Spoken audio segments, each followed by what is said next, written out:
ছেলে, এই বাড়িতে মরা মরেছে, সারা দিন গোটা গ্রামের মহিলা এই বাড়িতে আসছে কেন? ধর্ম কি পাগল হয়ে গেছে? তাফসীর মাহফিলে ওকে কি পড়ালো? এই তোমার বোন আসে কেন এই বাড়িতে? আপনার স্ত্রী আসে কেন? আমি আব্দুর রাজ্জাক বিন ইউসুফ বলছি, আমার স্ত্রী যায়নি, যাবেও না। যদি আপনি পরীক্ষা করেন কালকে আসেন। আল্লাহ তুমি মাফ করো, আমি অহংকারও করিনি, গৌরবও করিনি। 3 মাস থাকার পরে যদি আপনার সরিষা সম পরিমাণ পর্দার ব্যতিক্রম দেখা যায়, আমি জাতির সামনে কথাই বলবো না। বিবাহের 11 দিন পর থেকে প্রতিষ্ঠানের প্রধান শিক্ষিকা। এই বাড়িতে মরা মরেছে, সারা দিন কেন এই বাড়িতে মহিলারা আসছে? ওর কি মাথা ঘামলো যে এখানে আসবে কেন সারাদিন? ওর কেন একটু লজ্জা হলো? ওর কেন একটু শরম হয় না? ওর কেন ও চাচাতো ভাইকে দেখতে আসলো? ওর নাকি গ্রাম্য চাচাকে দেখতে এসেছে। কেন এখানে আসবে? অর্ধ পৃথিবীর খলিফা, কুশাগর বুদ্ধিজীবী, রাজনীতিবিদ ওমর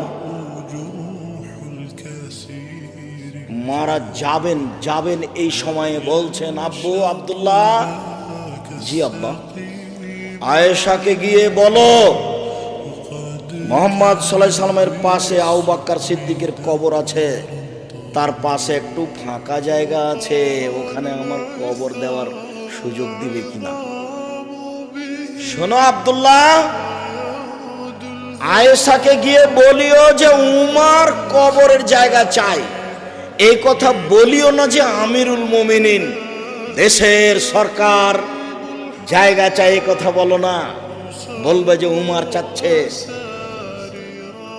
আপনার কোন কালে প্রিন্সিপালের পদ চলে গেছে, তবু আপনি বলছেন সাবেক প্রিন্সিপাল, কলমে লিখছেন। আপনি বলছেন সাবেক এমপি মন্ত্রী, আর উমর এখনো মরেননি, জীবিত আছেন। বুখারী মুসলিমের হাদিস। বেটা, আয়েশাকে গিয়ে বলবা উমর কবরের জায়গা চাচ্ছে, বলিও না যে দেশের সরকার চাচ্ছে, আমিরুল মুমিনিন চাচ্ছে, এই কথা বলিও না। তো এখন আব্দুল্লাহ গেছেন, সালাম দিয়ে ভিতরে ঢুকে দেখছেন যে আয়েশা বসে বসে কাঁদছেন। উমর মারা গেছেন, সেই জন্য আয়েশা বসে বসে কাঁদছেন। কই, আয়েশা তো দেখতে আসেননি। আয়েশা রাদিয়াল্লাহু তাআলা আনহা দেখতে আসেননি। অর্ধ পৃথিবীর খলিফা, কুশাগর বুদ্ধিজীবী, রাজনীতিবিদ ওমর, অর্ধেক পৃথিবী যার দখলে, সারা পৃথিবীতে এত ইমানদার মানুষ, ব্যতিক্রম মানুষ আল্লাহ কাকে সৃষ্টি করেছেন তা ইতিহাস বলে না। মানুষ